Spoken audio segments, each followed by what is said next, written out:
તરફ ખેડૂતોને એમની જણસના પૂરતા ભાવ નથી મળી રહ્યા, ત્યારે બીજી તરફ ફરી એકવાર ખેડૂતોના માથે ચિંતાના વાદળો ઘેરાયા છે। વાત છે રાજકોટ જિલ્લાના ધોરાજી પંથકના ખેડૂતોની કે જ્યાં ચોમાસુ પાક અતિવૃષ્ટિને કારણે નિષ્ફળ ગયો તો પાકનું ધોવાણ પણ થયું હતું અને ખેડૂતોને રાતા પાણીએ રોવાનો વારો આવ્યો હતો। ત્યારે આર્થિક રીતે હારી ચૂકેલા ખેડૂતોએ સારા ભાવ મળવાની આશાએ ધાણાના પાકનું વાવેતર કર્યું હતું, જે પાકમાં વાવેતરથી લઈ અને અત્યાર સુધી 1 વીઘા દીઠ 8 થી 10,000 રૂપિયાનો ખર્ચ પણ કર્યો। મોંઘા ભાવના બિયારણ, જંતુનાશક દવા અને ખેડ કરી અને વાવેતર કર્યું। વાવેતર બાદ ધાણાના પાક પર કમોસમી વરસાદ વરસ્યો, જેના કારણે ધાણાનો પાક અમુક ટકા નિષ્ફળ નીવડ્યો હતો।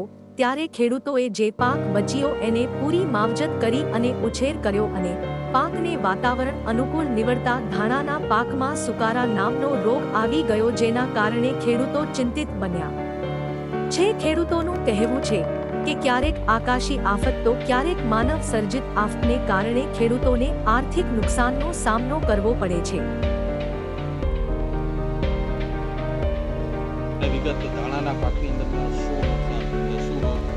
મારું નામ અનિલભાઈ ઠુમર છે। ધોરાજીનો વતની છું, ધોરાજીનો ખાતેદાર છું।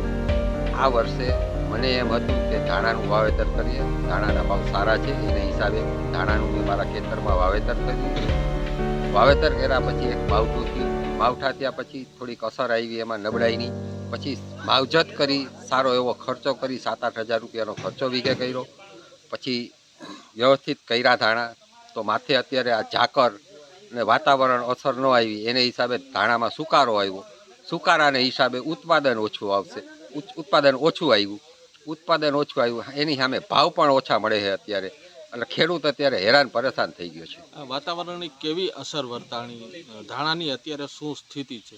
ધાણામાં અત્યારે એવું થયું છે કે વાતાવરણની અસર એવી બધી થઈ કે સુકારો બહુ આવી ગયો, એને હિસાબે ઉત્પાદન ઓછું આવ્યું, એની સામે ભાવે ઓછા મળે છે અત્યારે ખેડૂતોને, પૂરતા પોષણક્ષમ ભાવ નથી મળતા, એને હિસાબે અત્યારે ખેડૂત પરેશાન થઈ ગયો છે। શું કહેશો, જે વાવેતરથી લઈને અત્યાર સુધી ખર્ચ કર્યો એ પણ નહીં નીકળ્યો?